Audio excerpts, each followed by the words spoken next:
Hello अस्सलाम वालेकुम dear viewers. आज हम लेब्रेक्स टैबलेट के बारे में कंप्लीट डिटेल आपके साथ शेयर करने जा रहे हैं, क्योंकि बहुत सारे दोस्तों ने नीचे कमेंट बॉक्स में यही लेब्रेक्स के बारे में पूछा था कि आप लेब्रेक्स के बारे में कोई वीडियो बनाएं। तो आज हम लेब्रेक्स के बारे में जो डिटेल है वो आपके साथ शेयर करने जा रहे हैं। आप वीडियो को स्किप ना करें, वीडियो को सिरे से लेकर आखिर तक देखिएगा ताकि आपको पूरी की पूरी जानकारी मिल सके। अगर हम लेब्रेक्स टेबलेट्स की बेनिफिट्स के बारे में बात करें तो लेब्रेक्स आंतों में इन्फेक्शन और सोजिश के लिए इस्तेमाल होती है, और इसके अलावा लेब्रेक्स टेबलेट जो है वो मैदे में अल्सर के लिए इस्तेमाल होती है। देखिए, लेब्रेक्स के बहुत सारे फ़वाइद हैं। लेब्रेक्स टेबलेट जो है वो कोलोन सोजिश के लिए भी हम इस्तेमाल कर सकते हैं। मतलब ये जो कोलोन सोजिश है इसके लिए ये बहुत ज़्यादा मुफीद है। इसके अलावा टेबलेट जो है यानी ये लेब्रेक्स टेबलेट जो है ये मैदे में गैस के लिए मौसर है। आप गैस के लिए भी इसको इस्तेमाल कर सकते हैं। लेब्रेक्स टेबलेट जो है वो दस्त के लिए इस्तेमाल की जाती है, बहुत ही ज़्यादा मुफीद है और डॉक्टर ज़्यादातर यही रिकमेंड करते हैं दस्त के लिए। ये जो लेब्रेक्स टेबलेट्स है तो ये जेनिटल यानी यूरिनरी ट्रैक में सोजिश के लिए भी इस्तेमाल होती है। ये टेबलेट्स मसाने में सोजिश के लिए भी इस्तेमाल की जा सकती है। अगर आपके मसाने में सोजिश है तो आप इस टेबलेट्स को इस्तेमाल कर सकते हैं।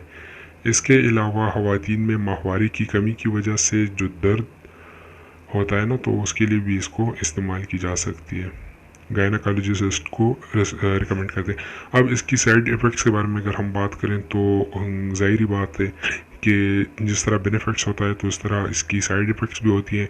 इसके जो साइड इफ़ेक्ट्स है तो वो ये है कि आपका मुंह खुश्क हो सकता है, मतली, उल्टी, पेट में दर्द, सर चकराना, आनूदगी तारी होना, फिर कमज़ोरी महसूस होना, आंखों के सामने अंधेरा छा जाना और आंखों में खुश्की होना। तो ये इसका साइड इफ़ेक्ट्स है। अब इसका तरीक़ाकार जो है वो आपके साथ हम शेयर करने जा रहे हैं।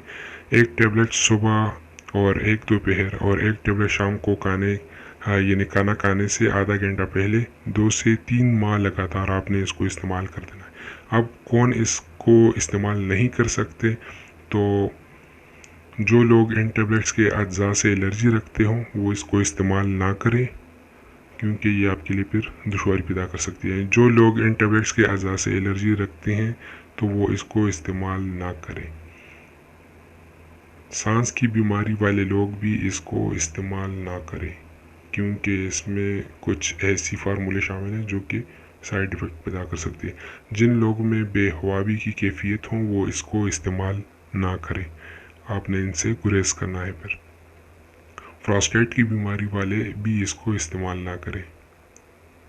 और डियर व्यूअर्स, ये थी हमारी आज की वीडियो। अगर आपको हमारी ये वाली वीडियो पसंद आई हो तो प्लीज़ आप हमारे यूट्यूब चैनल क्लिनिकल मेडिसिन को ज़रूर सब्सक्राइब करें और साथ ही साथ बेल आइकन प्रेस करें ताकि आपको हमारी हर एक आने वाली वीडियो बर वक्त मिल सके। डियर व्यूअर्स, अगर आपके कुछ सवालात हैं तो आप हमें नीचे कमेंट बॉक्स में पूछ सकते हैं।